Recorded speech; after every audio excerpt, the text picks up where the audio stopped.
ಕರ್ನಾಟಕ ಗೇರು ಅಭಿವೃದ್ಧಿ ನಿಗಮ ನಿಯಮಿತ ಕರ್ನಾಟಕ ಅರಣ್ಯ ಇಲಾಖೆಯ ಸಹಯೋಗದೊಂದಿಗೆ ಮೇ 17 ಮತ್ತು 18ರಂದು ಮಂಗಳೂರಿನ ಕದರಿ ಪಾರ್ಕಿನಲ್ಲಿ ಗೇರು ಮೇಳವನ್ನು ಆಯೋಜಿಸಿತ್ತು. ಈ ಸಂದರ್ಭದಲ್ಲಿ ಗೇರು ಬೀಜ ಉತ್ಪಾದನೆ ಹಾಗೂ ಗೇರು ಹಣ್ಣು ಸಂಸ್ಕರಣೆಯ ಬಗ್ಗೆ 2 ವಿಶೇಷ ಕಾರ್ಯಾಗಾರವೂ ನಡೆಯಿತು. ಗೇರು ಮೇಳಕ್ಕೆ ಭೇಟಿ ನೀಡಿದ ಸಾರ್ವಜನಿಕರಿಗೆ ಮನೆಗೊಂದು ಗೇರು ಗಿಡ ಅಭಿಯಾನದ ಅಂಗವಾಗಿ ಕಸಿ ಗೇರು ಸಸಿಯನ್ನು ಉಚಿತವಾಗಿ ನೀಡಿ ಪ್ರೋತ್ಸಾಹಿಸಲಾಯಿತು. ಕರ್ನಾಟಕ ಗೇರು ಅಭಿವೃದ್ಧಿ ನಿಗಮ ನಿಯಮಿತ ಇದರ ಅಧ್ಯಕ್ಷರಾದ ಶ್ರೀಮತಿ ಮಮತಾ DS ಗಟ್ಟಿ ಅವರು ಮೇಳವನ್ನು ಆಯೋಜಿಸಿರುವ ಹಿನ್ನೆಲೆಯ ಬಗ್ಗೆ ನಮ್ಮೊಂದಿಗೆ ಮಾತನಾಡಿದರು.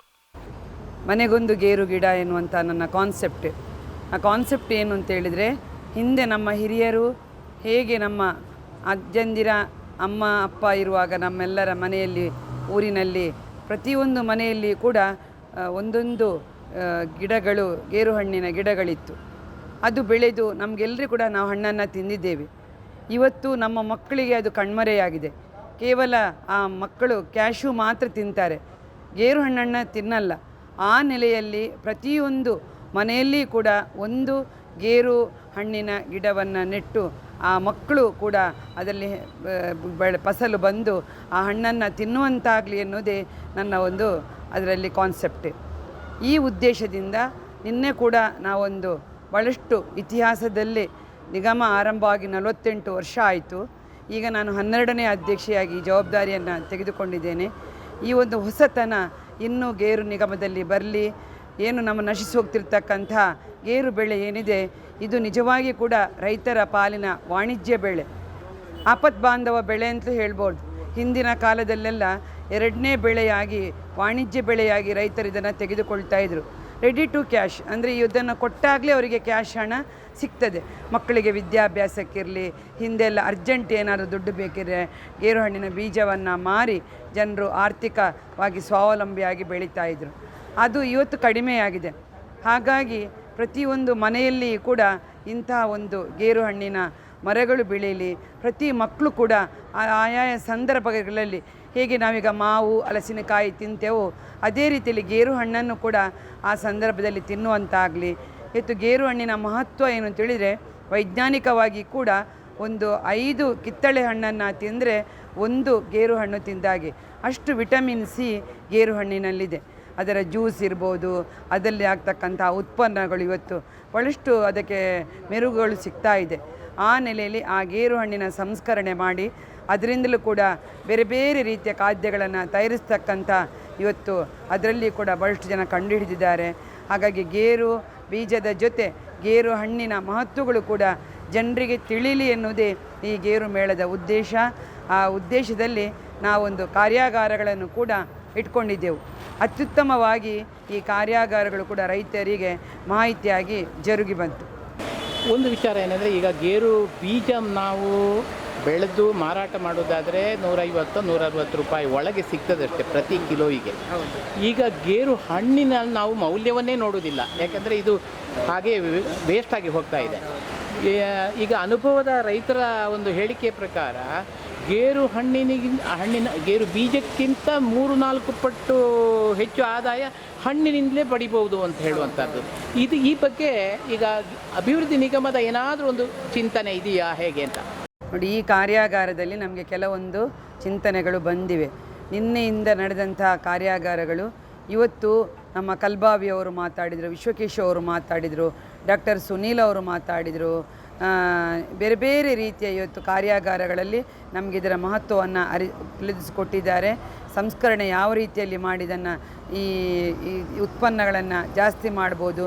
ಇವತ್ತು ಕೆಜಿಗೆ 20 ರೂಪಾಯಿಗೆ ಗೇರು ಹಣ್ಣು ಹೋಗ್ತದೆ ಹೇಳ್ತಾರೆ. ಅದೇ ಗೇರು ಬೀಜಕ್ಕೆ 160 ರೂಪಾಯಿ ಇದೆ. ಅಷ್ಟು ವ್ಯತ್ಯಾಸ ಇದೆ. ಈ ಗೇರು ಹಣ್ಣಿಗೂ ಕೂಡ ಹೆಚ್ಚಿನ ಮಹತ್ವ ಬಂದಾಗ ರೈತರಿಗೆ ಆದಾಯ ದುಪ್ಪಟ್ಟಾಗ್ತದೆ, ಹಣ್ಣು ಮತ್ತು ಬೀಜ ಎರಡೂ ಸೇರಿದರೆ. ಹಾಗಾಗಿ ಇದರದ್ದು ಕೂಡ ಒಂದು ಮೌಲ್ಯವರ್ಧನೆ ಮುಂದಿನ ದಿನದಲ್ಲಿ ಜಾಸ್ತಿ ಆಗಲಿ ಅಂತೇಳಿ ನಾವು ಇದಕ್ಕೆ ಒಂದು ಪ್ರಯತ್ನವನ್ನು ಮಾಡ್ತೇವೆ. ಸವಿದಿದ್ದೇನೆ. ನಿನ್ನೆ ಮೇಳಕ್ಕೆ ಬಂದವರಿಗೆ ಎಲ್ಲರಿಗೂ ಕೂಡ ನಾವು ಜ್ಯೂಸನ್ನು ತಯಾರು ಮಾಡಿ ಫ್ರೆಶ್ ಜ್ಯೂಸ್ ಕೊಟ್ಟಿದ್ದೇವೆ. ಭಾಳಷ್ಟು ಅತ್ಯುತ್ತಮವಾಗಿ ಎಲ್ಲರೂ ಕುಡಿದ್ದಾರೆ. ಮಾನ್ಯ ನಮ್ಮ ಅರಣ್ಯ ಹಾಗೂ ಪರಿಸರ ಜೀವಿಶಾಸ್ತ್ರ ಸಚಿವರಾಗಿರ್ತಕ್ಕಂಥ ಈಶ್ವರ ಖಂಡ್ರೆಯವರು ಕೂಡ ಜ್ಯೂಸನ್ನು ಸವಿದಿದ್ದಾರೆ. ಇಡೀ ಬಂದಂಥ ಈ ನಮ್ಮ ಮೇಳಕ್ಕೆ ಬಂದಂಥ ಪ್ರತಿಯೊಬ್ಬರು ಕೂಡ ಆ ಜ್ಯೂಸನ್ನು ಕುಡಿದು ಅದರ ಮಹತ್ವವನ್ನು ಅರಿತಿದ್ದಾರೆ. ನಾವು ಕೂಡ ಕುಡಿದಿದ್ದೇವೆ. ಭಾಳಷ್ಟು ರುಚಿಯಾಗಿದೆ.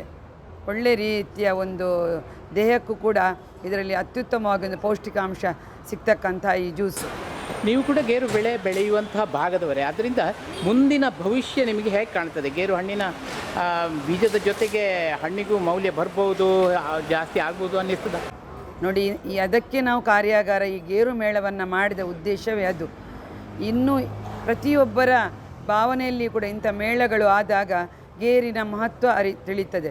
ಜನರು ಮರೆಯುವುದಿಲ್ಲ. ಈಗ ಭಾಳಷ್ಟು ಜನರು ಮೇಳಕ್ಕೆ ಬಂದವರು ನನ್ನ ಹತ್ರ ಹೇಳಿದರು, ನಮ್ಮ ಹತ್ರ ಖಾಲಿ ಜಾಗ ಇದೆ ಮಮತಕ್ಕ, ನಾವು ಬೆಳೆಸ್ತೀವಿ, ನಮಗೆ ಒಳ್ಳೆ ಗಿಡಗಳನ್ನು ಕೊಡಿ ಅಂತ ಹೇಳಿದ್ದಾರೆ. ಹಾಗಾಗಿ ಭಾಳಷ್ಟು ಬಂದ ಅತಿಥಿಗಳು ಕೂಡ ಹೇಳಿದ್ದಾರೆ. ಹಾಗೆಯೇ ಬಂದಿರತಕ್ಕಂಥ ನಮ್ಮ ಮೇಳಕ್ಕೆ ಬಂದಂತಹ ಗ್ರಾಹಕರು ಏನಿದ್ದಾರೆ, ಕೃಷಿಕರು, ರೈತರು, ಸಾರ್ವಜನಿಕರು ಪ್ರತಿಯೊಬ್ಬರು ಕೂಡ ಒಂದೊಂದು 5 ಸೆನ್ಸ್ ಇದ್ದರೂ ಕೂಡ ಒಂದೊಂದು ಗಿಡ ಹಾಕಬೇಕೆನ್ನುವಂತಹ ಭಾವನೆ ಅವರಲ್ಲಿ ಬಂದಿದೆ. ಈಗ ನಿಗಮದ ವತಿಯಿಂದಲೂ ಕೂಡ ಹಣ್ಣಿನ ಮೌಲ್ಯವರ್ಧನೆಯ ಬಗ್ಗೆ ಚಿಂತನೆ ಮಾಡುವಂಥದ್ದು ಸಾಧ್ಯವಾ? ಸಾಧ್ಯ ಮಾಡ್ಬೋದು. ಈಗ ನಮ್ಮಲ್ಲಿ ಈಗ ಸ್ವಲ್ಪ ಆರ್ಥಿಕ ಸಮಸ್ಯೆ ಇದರಿಂದಾಗಿ ಆಗಿತ್ತು. ಆದರೆ ಈ ವರ್ಷ ತಕ್ಕ ಮಟ್ಟಿನ ಸ್ವಲ್ಪ ಲಾಭ ಇದೆ ನಮಗೆ. ಹಾಗಾಗಿ ಮುಂದಿನ ದಿನದಲ್ಲಿ ನಮ್ಮ ನಿಗಮ ಒಂದು ಲಾಭಾಂಶಕ್ಕೆ ಬಂದಾಗ ಖಂಡಿತವಾಗಿಯೂ ಕೂಡ ನಾವು ಒಂದು ಇದನ್ನು ಕೂಡ ಕೈ ಜೋಡಿಸ್ತೇವೆ ಎನ್ನುವಂಥ ಮಾತನ್ನು ಹೇಳಲಿಕ್ಕೆ ಬಯಸ್ತೇನೆ. ಗೇರು ಹಣ್ಣಿನ ಜ್ಯೂಸ್ ಸವಿದವರೊಬ್ಬರು ತಮ್ಮ ಅನಿಸಿಕೆ ಹಂಚಿಕೊಂಡರು. Rupal from Bangalore. This is my first time tasting cashew juice, and it's pretty amazing because I've never had something like this before. And I think we should I'm going to have a tie-up where I can create a cashew juice cold chain, so I can preserve and start this for myself. It's very beneficial. I would also like to know the health benefits, which I will check myself. Thank you very much. Have you tasted elsewhere? No, I've never. This is first time. Have you Cashew nuts, yes, but not with cashew juice is the first time. so you had the cashew apple? Yes, we had a tree in our house. What were we doing at that time? We were doing only the cashew. We were roasting it and having it. Roasting. No, apple. Cashew apple, we were, I don't know, we used to eat it like that only. Very refreshing, and for the summer it is ideal. If it is little chilled out, kept nice, very nice.